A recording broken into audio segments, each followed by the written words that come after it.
اعوذ باللہ من الشیطان الرجیم بسم اللہ الرحمن الرحیم۔ شروع کرتا ہوں اللہ کے بابرکت نام سے جو بڑا مہربان نہایت رحم کرنے والا ہے۔ پیارے دوستو، آسمان سے ایسے فرشتے نازل ہوئے جنہیں آج بھی شہر بابل کے ایک مشہور کنویں میں الٹا لٹکا ہوا بتایا جاتا ہے۔ سوال یہ پیدا ہوتا ہے کہ یہ کون فرشتے تھے، زمین پر کیوں بھیجے گئے تھے، اور آخر کس جرم کی وجہ سے ان کو قیامت تک کے لیے عذاب میں مبتلا کر دیا گیا۔ پیارے دوستو، ان کا نام ہاروت اور ماروت تھا۔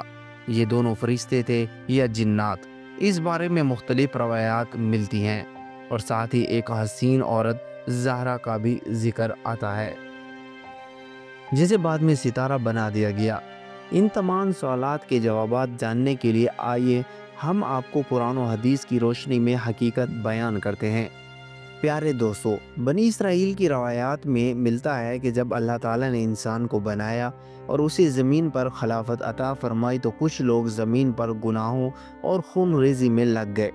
اس پر فرشتوں نے عرض کیا، اے پروردگار، تو نے ایسے انسان کو خلیفہ بنایا جو فساد اور قتل و غارت میں مبتلا ہوگا، حالانکہ ہم تو تیری تسبیح اور عبادت کرتے ہیں اور نافرمانی نہیں کرتے۔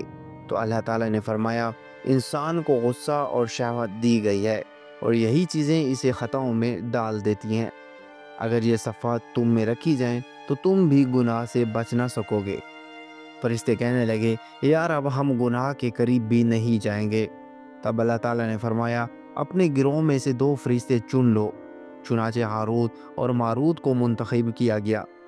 یہ دونوں بہت پرہیزگار اور عبادت گزار تھے۔ اللہ تعالیٰ نے ان میں انسانی خواہشات ڈال کر زمین پر بھیج دیا۔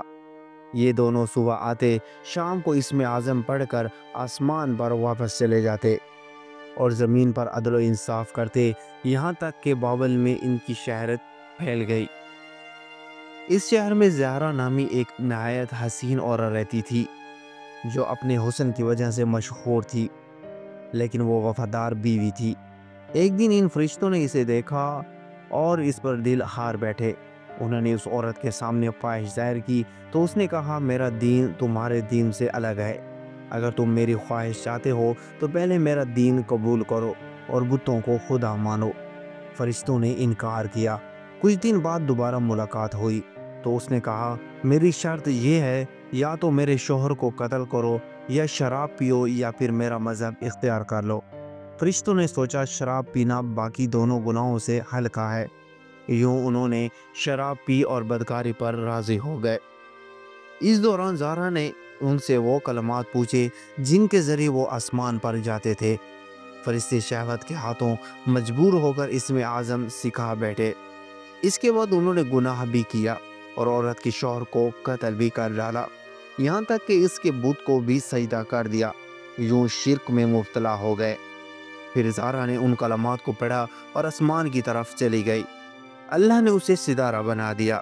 جب فرشتے ہوش میں آئے تو پشیمان ہوئے اور آسمان کی طرف جانا چاہا لیکن نہ جا سکے۔ اس پر اللہ تعالیٰ نے انہیں اختیار دیا کہ دنیا کا عذاب چاہتے ہو یا آخرت کا۔ انہوں نے دنیا کا عذاب پسند کیا اور بابل کے کنویں میں الٹا لٹکا دیے گئے۔ پیارے دوستو، قرآن کریم سورۃ بقرہ آیت نمبر 102 میں ارشاد فرماتا ہے کہ یہود نے اس جادو کی پیروی کی جو سلیمان علیہ السلام کے زمانے میں شیاطین پڑھتے تھے۔ حالانکہ سلیمان علیہ السلام نے کفر نہیں کیا بلکہ شیاطین نے کفر کیا۔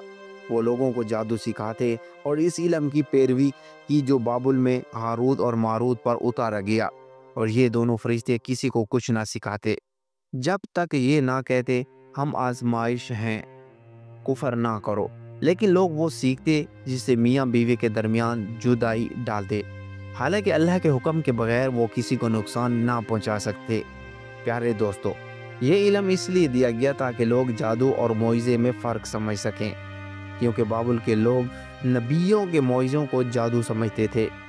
اسی لیے اللہ نے فرشتوں کو حکم دیا کہ وہ جادو سکھائیں اور ساتھ یہ بھی کہیں کہ یہ کفر ہے، مگر لوگ پھر بھی نقصان دہ علم سیکھتے رہے۔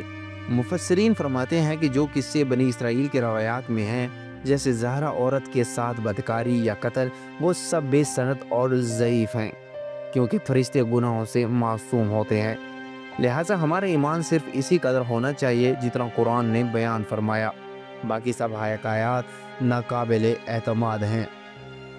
دوستو، یہ قصہ ہمیں یہ سبق دیتا ہے کہ جادو ایک کفر ہے، اور جو اس کا سہارا لیتا ہے آخرت میں اس کا کوئی حصہ نہیں۔